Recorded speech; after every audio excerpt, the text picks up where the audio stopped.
Here I've got ASUS ZenFone Max Pro M1, and let me show you how to remove and add Google account on the following device. So at first let's open list of all applications, then find and pick the settings.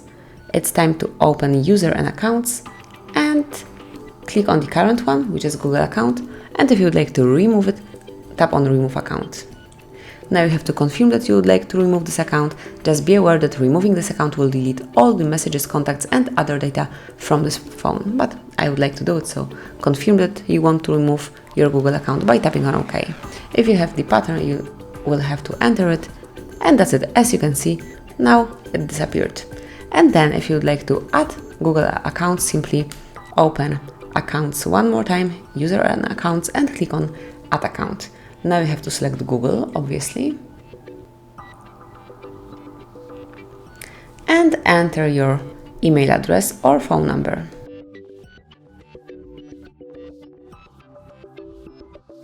So that's my email, then click on next, and it's time to enter the password. If you will tap on the eye icon, then you will be able to see what you are currently entering.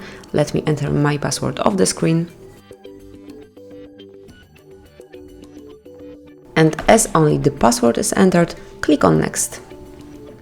And here you have to come along with all Google's terms of services and privacy policy. If you will click on them, you will be able to come along with all the terms.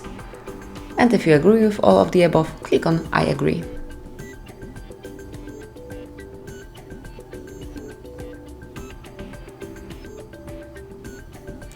And that's it. As you can see, you've got the function and Google services here, and you've got the Google account included here.